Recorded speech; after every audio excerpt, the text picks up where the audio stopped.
जिन points के बारे में मैं इस वीडियो में बताने वाला हूँ ना, उनको मैंने ज्यादा लोगों को डिस्कस करते हुए सुना नहीं है, ठीक है ना। ये मेरे कुछ पर्सनल ओपिनियंस हैं जो कि मेरे को लगता है कि इन चीजों से भाई आपको दूर रहना है अगर आपको एक अच्छी लाइफस्टाइल मेंटेन करनी है, एक हेल्दी बॉडी मेंटेन करनी है। इसलिए तो make sure to watch this video till the end. And इसमें मैंने ऐसी चीजें बताई हैं जो कि भाई आपको एक हेल्दी लाइफ जीने में हेल्प करेंगी, ठीक है। तो पॉइंट नंबर 1 है, don't ask advice from the guy who takes steroid, है ना।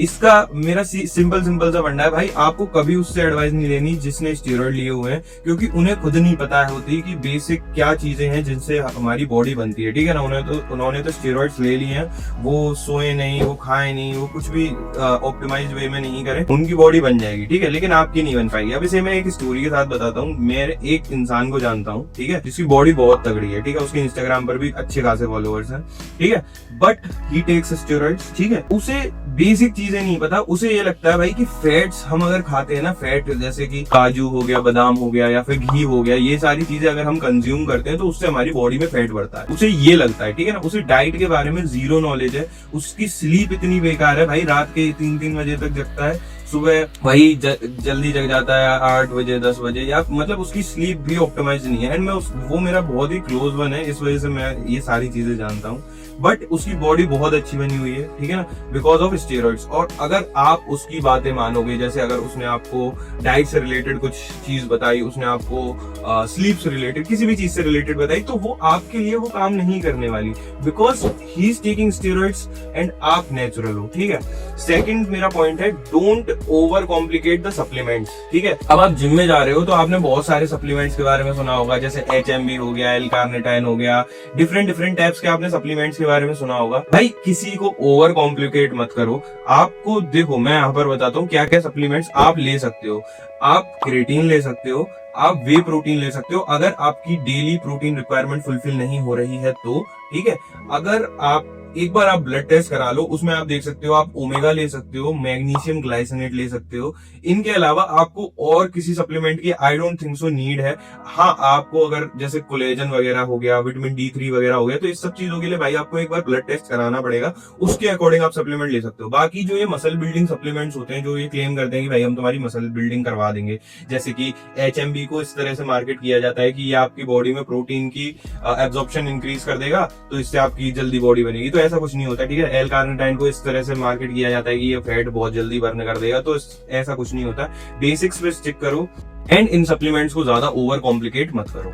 हम थर्ड पॉइंट पर अब आते हैं, स्टिक टू बेसिक्स, ठीक है ना। हमेशा बेसिक्स पर स्टिक करके रखो तो आपकी बॉडी बन जाएगी। बेसिक्स क्या होते हैं? आपका वही सारी एक्सरसाइज होती हैं भाई, बोरिंग होती है, एक ही एक्सरसाइज आपको हमेशा परफॉर्म करनी होती है ना। आप ज्यादा कुछ वेरिएशन नहीं ला सकते, ठीक है। आप ये सोचो आप किसी और एक्सरसाइज को एक दिन परफॉर्म कर लोगे या किसी और एक्सरसाइज को दूसरे दिन परफॉर्म कर लोगे तो आपको रिजल्ट अच्छा मिल जाएगा, ऐसा कुछ नहीं है। बेसिक्स पर स्टिक करोगे तभी आपकी बॉडी बनेगी। आपको वही बेसिक्स डेली करने हैं, आपको स्टेप्स पूरे करने हैं, आपको डाइट अच्छी रखनी है, आपको स्लीप अच्छी रखनी है। इन सब चीजों से ही आपकी बॉडी एक दिन बन पाएगी एंड उसमें बहुत टाइम लगेगा। देखो भाई, अगर आप नेचुरली बॉडी बनाने की सोच रहे हो ना, तो आपको 5-6 साल तो आराम से लग जाएगी भाई। 3 साल तो मेरे को लग गई है एंड मेरी देखो ऐसी कुछ खास बॉडी है नहीं, ठीक है ना। 3-3.5 साल मेरे को भी हो चुकी है, तो उसी हिसाब से आप भी अपने बेसिक्स पर स्टिक करके रखो एंड आई कंफर्म यू भाई, आई गारंटी यू, अगर आप बस डेली जिम जाते रहोगे, अपने बेसिक्स आपके सही हैं, तो आपकी बॉडी बन जाएगी, आई गारंटी यू, ठीक है। अब फोर्थ पॉइंट पर आते हैं, ट्रेनिंग विदाउट स्लीप। तो मैंने बहुत सारे इंस्टाग्राम पेजेस को देखा है, बहुत सारे मीम पेजेस को देखा है, इंस्टाग्राम पर रील्स देखी है, जहां पर वो बोलते हैं I am going to gym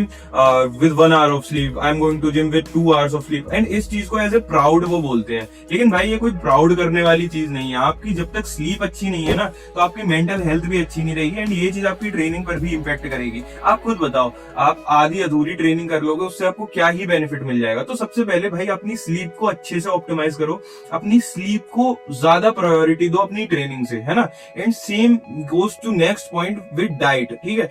diet को ज्यादा प्रायोरिटी दो विद योर ट्रेनिंग, बिकॉज आपकी डाइट अगर अच्छी नहीं है, आपकी स्लीप अगर अच्छी नहीं है, तो आपकी रिकवरी नहीं हो पाएगी एंड अगर आपकी बॉडी रिकवरी नहीं कर पाएगी तो उसे तोड़ने से फायदा क्या है ना। जैसे मैं आपको एक एग्जांपल देता हूँ, जैसे मान लो दिस इज ए बॉन्ड, है ना, ये कोई भी एक मसल्स हो गई, ठीक है। अब हम क्या कर रहे हैं, हम इसे तोड़ रहे हैं, ठीक है, तोड़ रहे हैं। अब जब तक ये रिकवर नहीं कर पाएगी तब तक ये स्ट्रांग नहीं हो पाएगी। हम क्या कर, अगर ये रिकवर हो जाएगी तो ये स्ट्रांग हो जाएगी, फिर इसे तोड़ना थोड़ा डिफिकल्ट हो जाएगा, लेकिन अगर फिर भी तोड़ेंगे तो ये और स्ट्रांग हो जाएगी, है ना। लेकिन हम क्या कर रहे हैं, हमें इसे ट्रेन कर रहे हैं तोड़ दिया, ट्रेन कर रहे हैं तोड़ दिया, अब इसने थोड़ा सा रिकवर कर पाया, फिर हमने ट्रेन कर डाला, फिर इसने थोड़ा सा रिकवर कर पाया, फिर हमने ट्रेन कर पाया डाला। तो एक पॉइंट पर आके भाई आपकी बॉडी बनना भी रुक जाएगी, आपकी मसल्स को भी कुछ दिक्कत हो सकती है, बहुत सारी प्रॉब्लम्स हो सकती है। तो भाई first prioritize your recovery with your diet and sleep, then focus on training, है ना।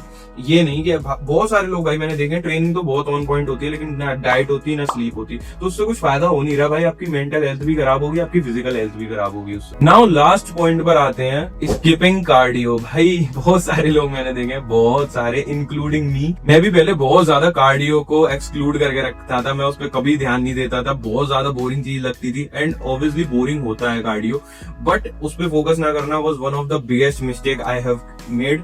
एंड ये चीज भाई आप बिल्कुल मत करना, आप कार्डियो पर फोकस करो एंड अपने कार्डियो को बहुत अच्छा रखो, ऑप्टिमाइज रखो, क्योंकि भाई सच बता रहा हूँ, अगर आप फैट हो, है ना, अगर आपकी लाइक मेरी तरह आप थे, जैसे मैं मोटा था स्टार्टिंग में, एंड अगर आप कार्डियो को इग्नोर कर रहे हो तो आपसे बड़ा पागल कोई नहीं है। बिकॉज भाई अगर आप कार्डियो को इग्नोर कर रहे हो ना तो आप बहुत बेकार लगोगे, एंड बहुत सी चीजें होती हैं भाई, देखो आपका जो स्टेमिना होता है, आपकी कुछ इंड्योरेंस वाली चीजें होती हैं, वो भी कार्डियो इम्पैक्ट करता है। आपका हार्ट भी एक मसल है, तो उसे अच्छे से ट्रेन करना है, ट्रेन टिल फेलियर नहीं करना, लेकिन थोड़ा बहुत ट्रेन करना है, जिससे आपका बॉडी में आपका जो ब्लड का फ्लो है वो अच्छा रहे, जो आपकी बॉडी के नर्व सिस्टम्स अच्छे से काम करें, उसके लिए भाई कार्डियो जरूरी होता है। एंड फॉर फैट बर्निंग भी कार्डियो जरूरी होता है। Cardio is one of the best exercise you could do, you should do cardio, जितना भी 30 मिनट्स 1 आवर आपको करना ही करना चाहिए, ठीक है। So that is it for the video. अगर आपको इससे रिलेटेड कुछ और पूछना है, you can ask me on the comments, and this is